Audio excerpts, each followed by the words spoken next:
Oops. Move it the way you said. Is that okay? That's no. Put it back just the way when I had said perfect. Yeah, perfect. Just leave it like that, and Okay. I've made you a compensation. All right, we're gonna start rolling. I'll just ask for silence while we get through.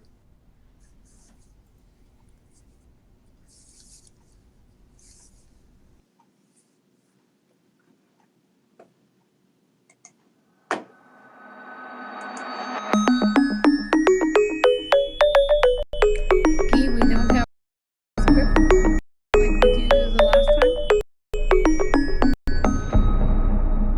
I can't hear you. Yeah, we lost Ski. Yeah, no.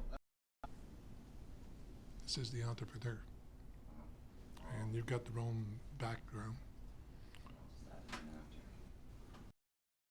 Entrepreneur signature will have to be added in after. Okay. Okay.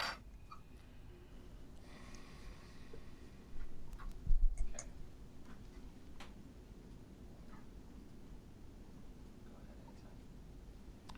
Good day. I'm Guy Dankaz. Welcome to the Idea Connector, and more specifically, welcome to the Entrepreneur, a new series that we're starting to produce today, with as the host Jacques Pilon. Welcome, Jacques, Hi, Guy. and good luck in your new series. With us today, we have Esther Stewart. Esther, you'll remember that she is an entrepreneurial intern with our Blueprint for Success.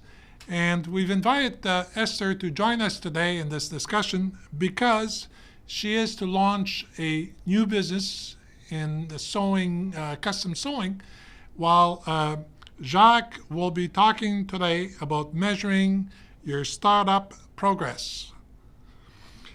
Jacques is a meaty entrepreneur. He's been an entrepreneur for the past 25 years, and he is president of a number of corporations, and he is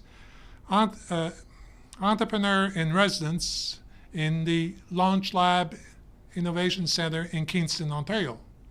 Welcome, Jacques. Thank you. So let me start with this first question. Why is it that looking at bottom line result in areas such as spending, sales, or profits not sufficient to measure what progress a startup is making? You have to look at your balance sheet as well. I know now I'm talking of like an accountant, but you have to know your business's accumulated wealth. Where's your debt? Those um, other factors a lot of entrepreneurs don't pay attention to, and perhaps you should also be looking at the trends within your business. Well, it's always changing. If it's a startup, it's changing a lot, and you need to know what aspects of your business are working for you and what aspects of your business are not. But it's also true that financial statements are not fully comprehensive in terms of giving you a full picture of your activities or the progress of your organization, such as where the sales coming from, are clients paying within a specific time frame, and so on. That's correct, and it's interesting you mentioned. We're probably going to get back to receivables a few times because that is one of the areas that I see the most problems. So the biggest problems with new businesses is not managing the receivables, not uh, you know, not dealing with their clients who have already purchased products or services from them. You have to push them a little bit to pay you. You have to watch where they are and and manage those clients. Make sure that you're on top of what they owe you, and that money keeps coming in a reasonable time frame. If it takes too long, there's a lot of risk. Um, they could owe you a lot of money, and something could happen to their business. Something could happen to them financially that prevents them from paying you at all. Okay, so if the financial statements of the uh, are not sufficient to give you a good detailed view of your business, what else should you be monitoring to see how your business is progressing? Where do you track? What is it that you track? You should be um, your financial statements. You should take advantage of. You'll be using some kind of software. You should take advantage of the reporting within the software. Track your year-to-date activities. Look at. You need to create categories for the products and services that you're offering, so you can see which categories, which products are selling well, are selling with a margin, with a perhaps you want to find the ones that have the most margin. What about things like where are your sales coming from geographically or by category of clients, and which products are they buying versus others? Um, yes, on the marketing side, um, the it's important to know where your sales are coming from, so you can refocus, so that you can track your marketing efforts, your promotional expenses you've got. You're buying some advertising in this particular publication, or in this you're spending money on web content to promote your products. Is it effective? So that's you tracking it electronically, perhaps through your website, or asking you'll see them all the time. You're always being asked, "How did you hear about us?" And that's an important question to get answered, so you know if I don't know how you're spending your marketing dollars, so you can be effective, do more of what works, do less of what doesn't work. Can we put a little emphasis on inventory control? Do you want to talk about that too? Um, a common mistake with new businesses is making too much inventory, or buying too much raw materials, parts uh, that maybe you spend all your time building it up into finished inventory, finished products. In Esther's case, she's got a lot of coats that are finished that are sitting, excuse me, waiting to be sold, and you've used up all your cash buying raw materials, creating these products, and you should have been spending more time selling. Maybe you made too many of the wrong things, so you end up with inventory. Then you end up discounting it to get rid of it. You don't make very much money, or maybe you suffer a small loss because you've got too much inventory. Your software, your bookkeeping software, if it's QuickBooks or something else, will have basic inventory functions in it. You might find it's more successful to track your inventory in a spreadsheet, but you're back to your accounting software, you'll see some of your inventory in your balance sheet. Esther, would you have some questions that you'd like to ask? Yes, which accounting is more user friendly with less setting up besides Excel?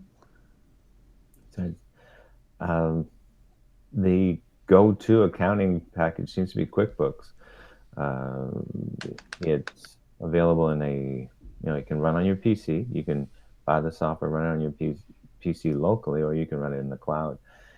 I always advise clients at the Innovation Center to find a bookkeeper or an accountant first before they decide on the software they're going to use, because you want your bookkeeper, your accountant, to have familiarity with the software. It just makes it getting started easier. It'll make your tax accounting at the end of the year for your personal return, because you're a sole proprietor, easier. Or if you're a corporation, it'll be easier if your accountant understands the software right off the bat. You're probably going to learn it for the first time, so you might as well learn one that the accountant you trust already knows.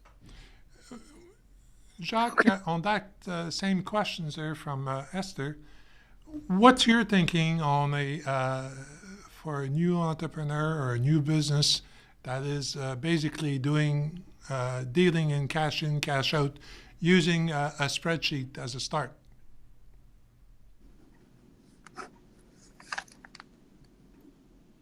Pardon me, Geet, was that question for me?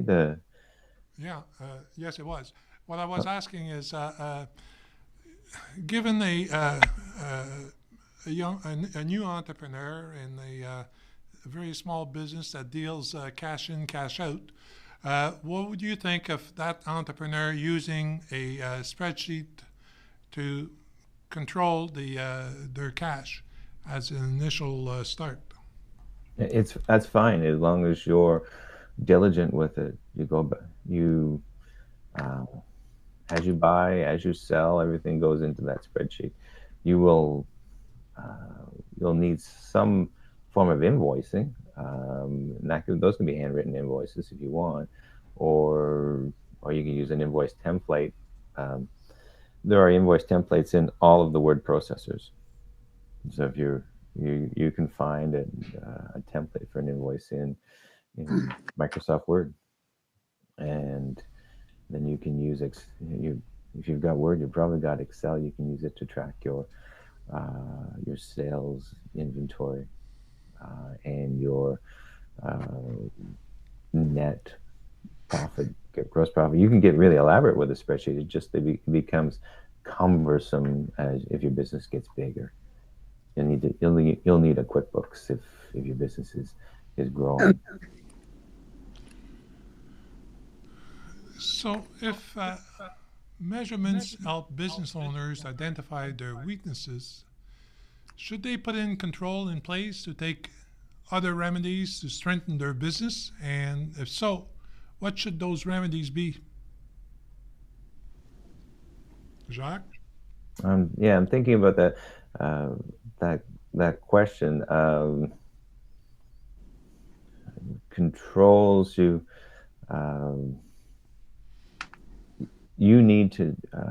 probably need to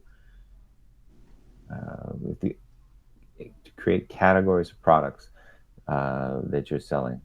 So group them together. If it's something like clothing, is it the adult embroidered clothing goes in one category, coats, Okay. the children's category. Then keep track of all the materials used to make the adult embroidered coats versus the children's products, and what you're selling them for, and what the profit is in each category. Ideally, you want to streamline with time and do more of what has a greater profit. And you want to track the trends as well. You want to track what's growing. You want the more profitable products to be growing the quickest, ideally. But in some businesses, you end up with your small margin profit products or services growing faster than everything else. It overwhelms your business. You end up with selling a lot but making less money. Okay. Jacques, when you say that if you're tracking various things such as sales, their sources, and so on and so forth, you can also use that information for when you start having a few employees in order to motivate them. Oh, certainly. Your employees need to know. It's like I think there's something from the military where everybody in a military operation needs to know the objective. So your employees need to know the objective as well. As a business owner, you sit down, you figure out what this month's objectives are, this quarter's objectives are, and you share that with your employees. so that they will make decisions within their realm of authority, whatever they control. They'll hopefully make decisions that steer steer the whole company, direct their activities towards the business objectives that you've identified. You can share that information with them, and the ones you trust the most, of course, you can bring them in a little closer, and perhaps you may want to create some incentives too, that you share profit with your employees. And especially you share a bit more profit when they're selling more of what you want sold. They're making more of what you identified as a higher margin product. Monitoring or tracking segment of the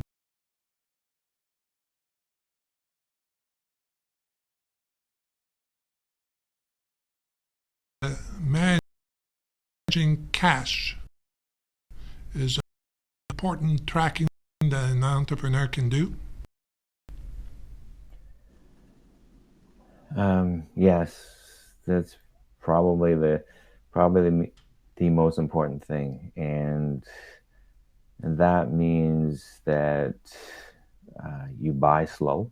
Like you're very cautious about what you buy and in what quantity. If you're buying raw materials, you're buying products or services that the business needs. You buy slow and carefully, and then you manage your receivables really well, because you're going to be as a new business, you're going to be always struggling for cash, and you're going to need to get paid.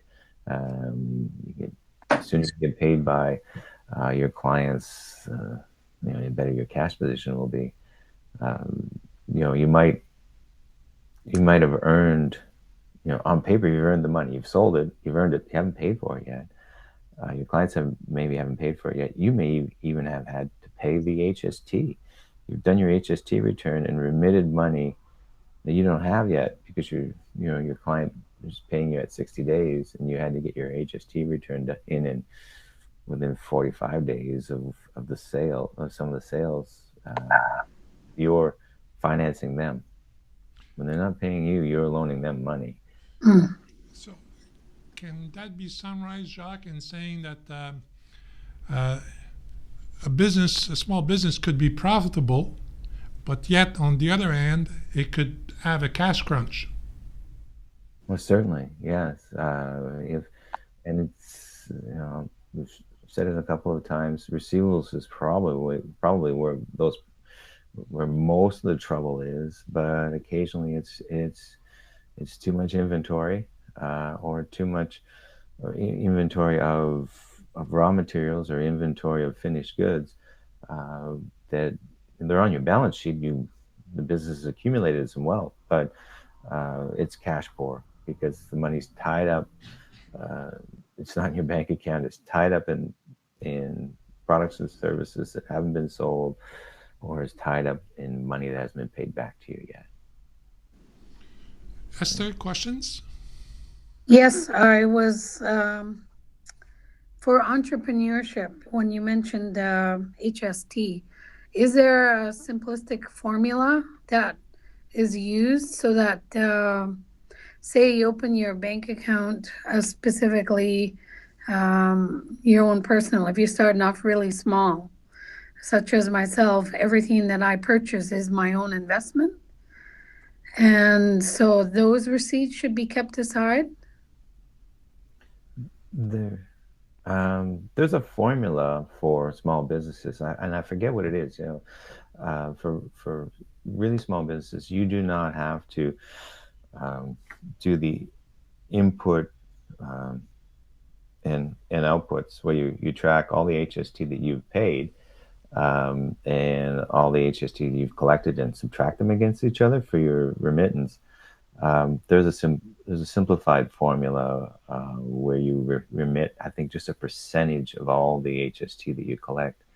You want to check with Revenue Canada and find out what that is. And it's a good idea for smaller boutique or cottage type businesses to use it. But if you start to grow, you will you will be further ahead to use the input HST number, like collect all of your HST expenses and then subtract them off of all the HST you've collected and remit the difference.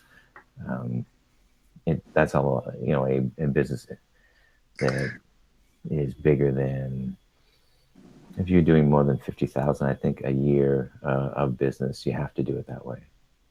How will you know if you're on a tax environment?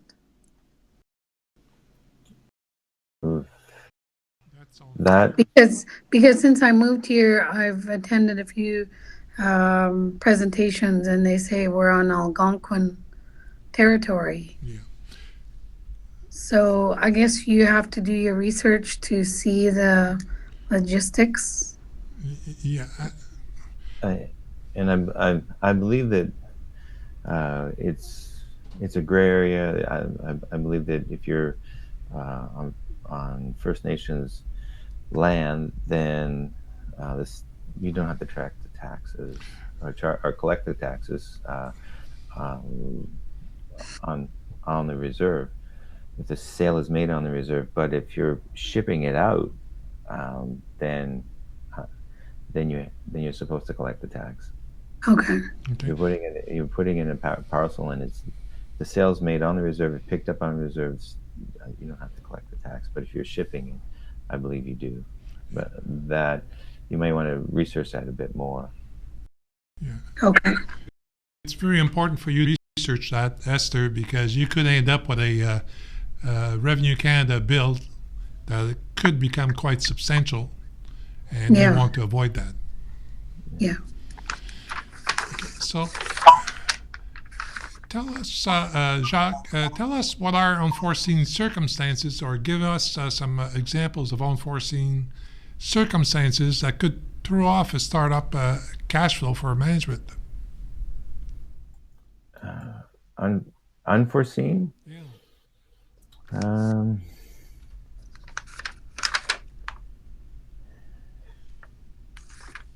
You could have, the worst unforeseen circumstance. It gets back to receivables when somebody you thought was going to pay you can't. And I've lived through that where large accounts that we were dealing with, they were chronically late. They always paid in 60 days, within 60 days for 2 years. And then all of a sudden it was longer and getting longer, and the business failed. So we were stuck getting in line to try and collect a tiny percentage of the 75, 80 days worth of services we had provided them from the receiver. That's it. That's the worst, I think, unforeseen circumstance. But you can have orders canceled too, which is also, you'll still have the inventory. You'll make product for a client.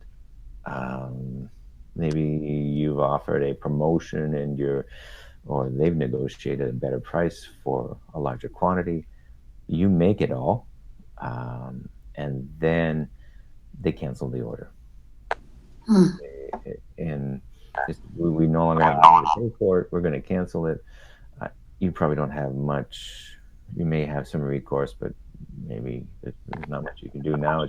It's in your inventory. You were counting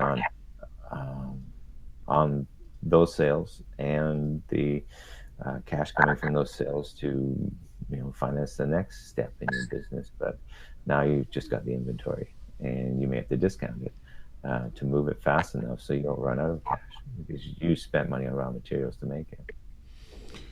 So when you say, Jacques, that if you have a truck driver, if you have the type of business that where you deliver directly to the client, your truck driver or the person that delivers, you should be speaking with at regular intervals so that if there's any change in client's environment and so on and so forth, you're aware of it?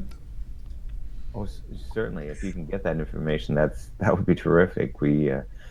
Um, I can remember.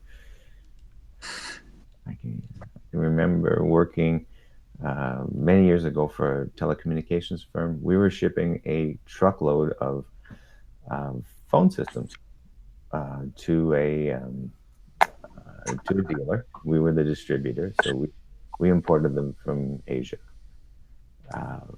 And we got word that they had become insolvent.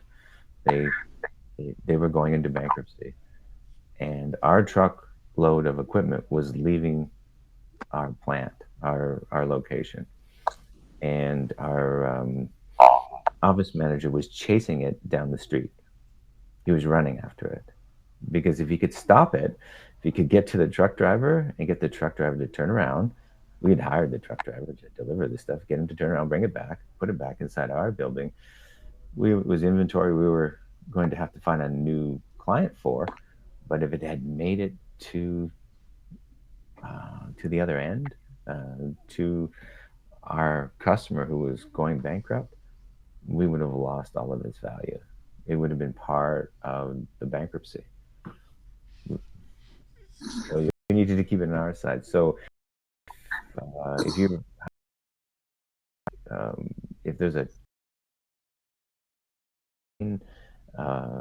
one person or a couple between you and your client, you can do a little espionage, a little. You can make inquiries about the status of the clients that they're seeing face to face that you might not be because they're delivering for you. Does everything look normal when they get there? Does it, is there just as much stuff there as before, or is it suddenly everything gone, or is there too much? Is something changing? You can find out about your clients a bit from the people who deliver to them. Jacques, in the past, we've often talked about the importance of an early stage entrepreneur to be able to put most of the earnings back into the business for growth. But there has to be a happy balance there so that you don't throw everything into the business for growth and yet may cause a cash crunch sometime down the line. Is there a formula? Is there a balance of some sort to establish there? A rule to follow?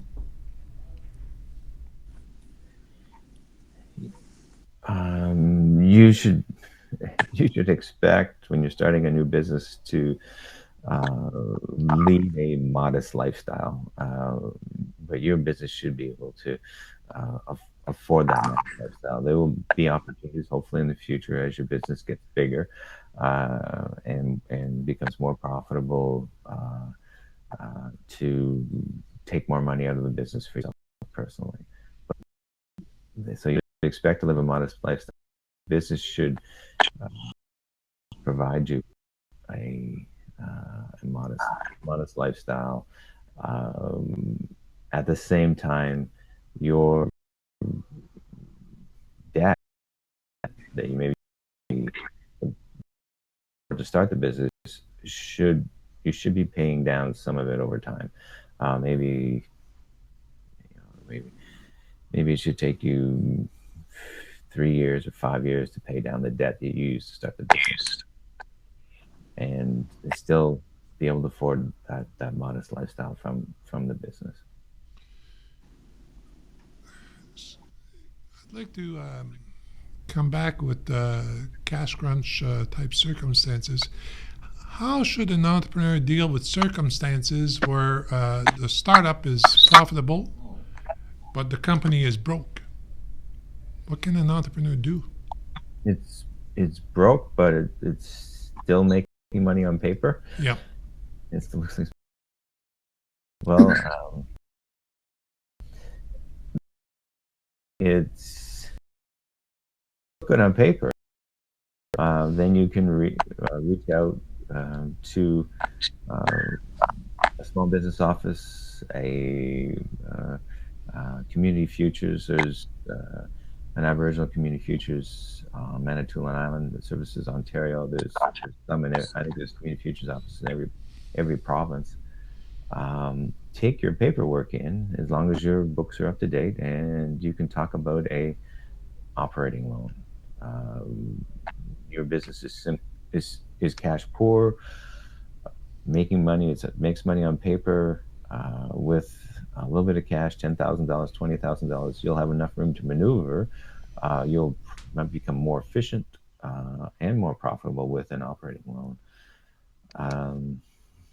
You can also talk to your bank, and it's typically it's a big bank then about a line of credit. That the line of credit is there. It's a credit facility that all banks provide businesses that are in reasonably good shape, who've got some security for the line of credit. It means your bank account can go negative, and you can get a $5,000 line of credit, or big businesses have $1 million lines of credit that allow them to go below zero at the times of the month when they are cash poor, because they get paid in cycles, and at certain times during the month, a large business will be into their line of credit every month at the 7th day of the month, in there for maybe 10 days, and they're out of it again. Very predictable with big businesses. Smaller businesses still can use lines of credit. You may only need it every 3 or 4 months because you were cash poor, receivables wealthy, but the money hasn't come in yet. Your bank account will go negative with and they'll charge a bit of interest to go negative, and then it will, when you get paid, it'll go positive again. You put the money in. Let me follow up with another question on this, Jacques. If you're a future entrepreneur, you're setting up, you're developing your DNA to become an entrepreneur, and you're employed at that stage, isn't it a good idea to go and set up your line of credit while you are employed? Probably. When you've got that source of income, they may look at your application for a line of credit more favorably. They typically, for a line of credit, want a fixed asset, but you'll look better if you're employed. You'll look better on paper to them. They'll do their own calculations. You bring them your financials, they'll look at it, and then they'll have a formula and some more tables to fill in to assess your financial position and whether or not they would provide you with a line of credit. Once you've got the line of credit and you are going into the line of credit and coming back out of it, it will stay in place indefinitely. Well, in most cases, it'll stay in place indefinitely. They can remove it if they thought something drastic had changed. But for a small line of credit, they will not be reviewing it frequently. Large lines of credit are periodically reviewed by bank officials, and they can be canceled. They will, or reduced. Esther, questions? Yeah, I'm just writing down. When you're setting up, so the bigger the investment, the banks will see for yourself before even asking for, and there's a lot of Aboriginal places that we can actually apply for entrepreneurship. That's correct. You should. You can make some inquiries. If you look online and look, if you Google Aboriginal entrepreneurship, you will see 2 or 3 programs that the federal government's offering that you could apply to, and the CFTC on Manitoulin Island manages a pool of money for Aboriginal entrepreneurship. Yeah. If you look on the Idea Connector website, you'll find a production we did on funding your business. Okay. Okay, and we've missed one segment in there, which was the government approach to helping Aboriginal funding.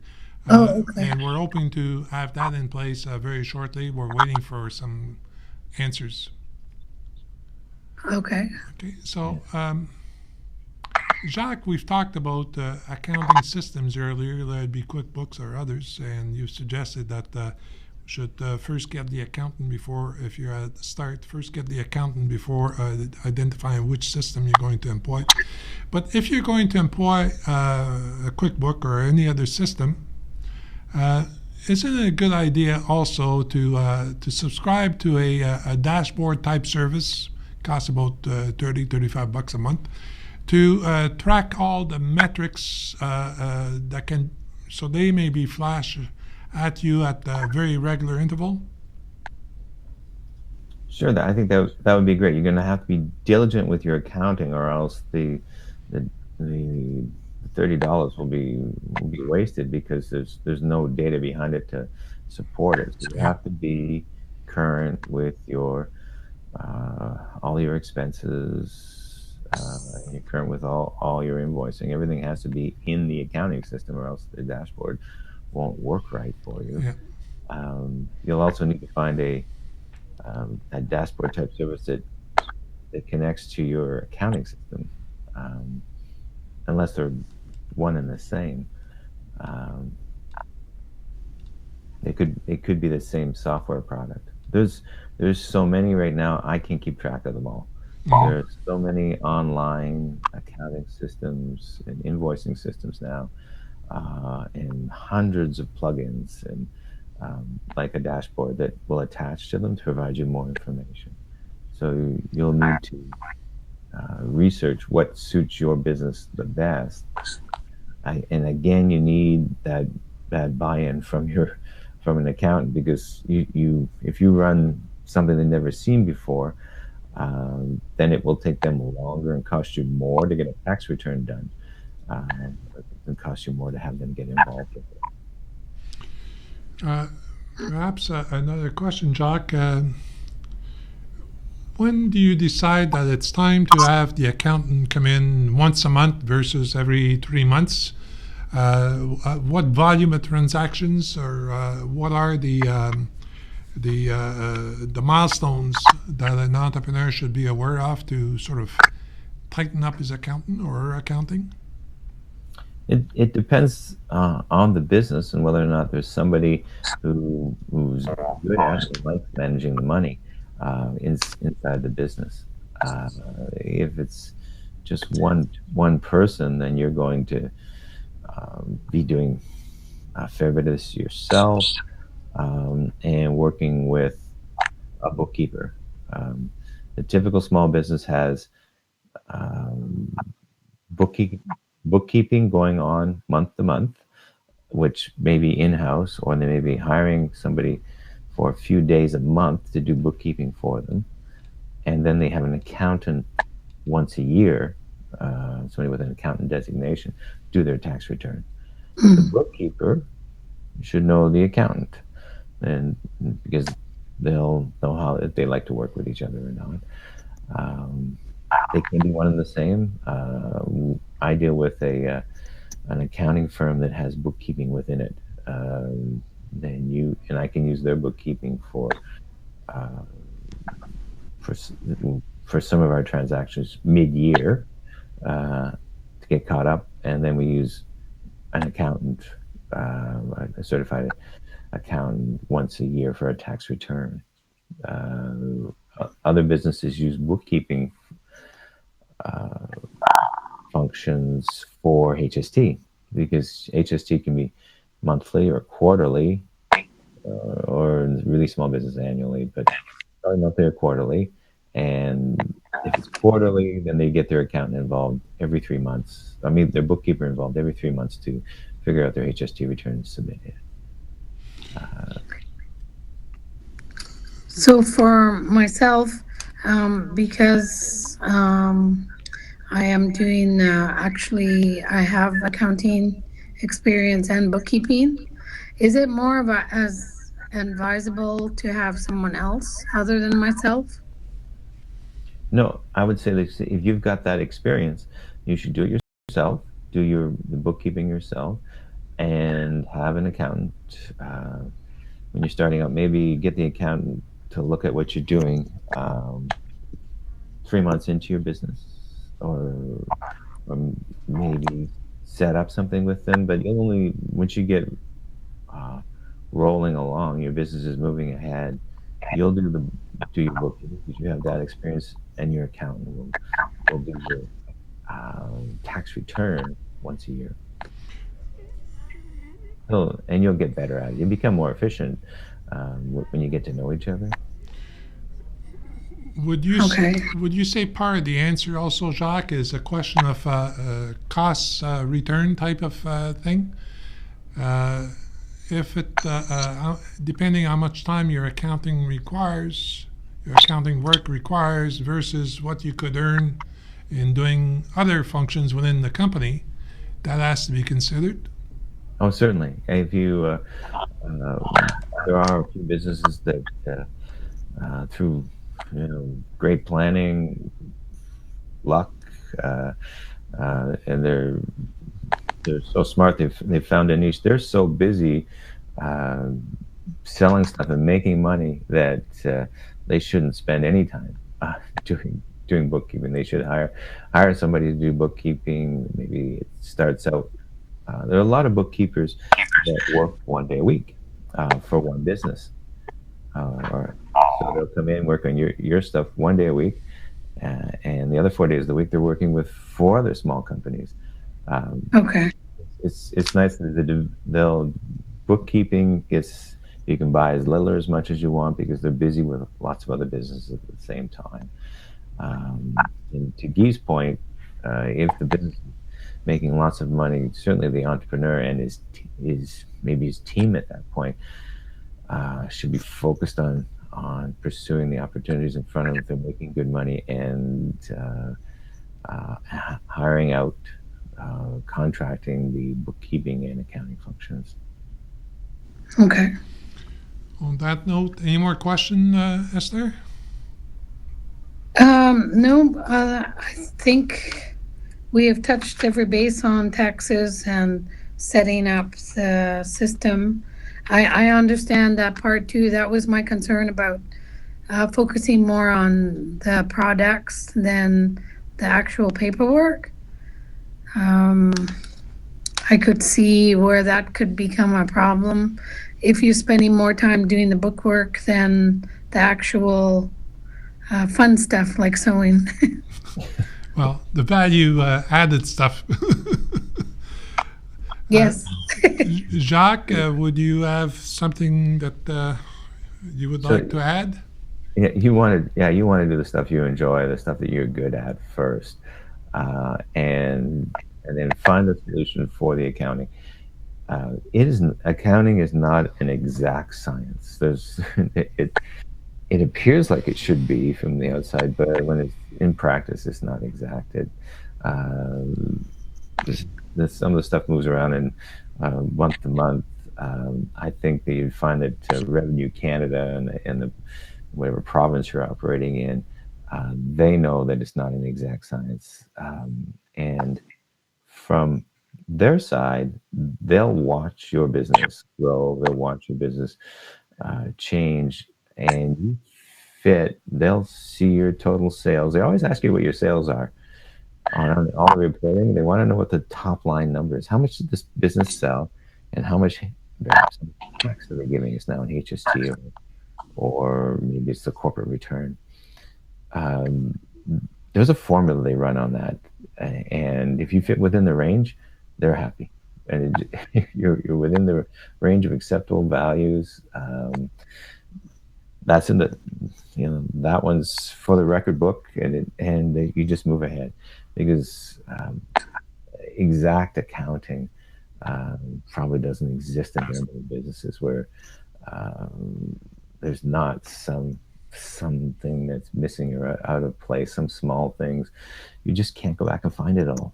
You cannot put everything in every box and make it exactly perfect. It doesn't happen in accounting.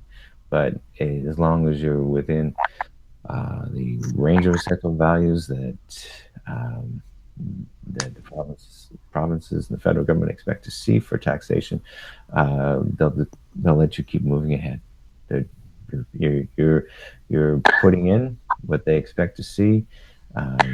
Keep going, because entrepreneurs keep this country moving ahead. Entrepreneurs create most of the new jobs, and they certainly don't want to be interfering with that process. As long as you're paying taxes that appear to be reasonable, everything will be good.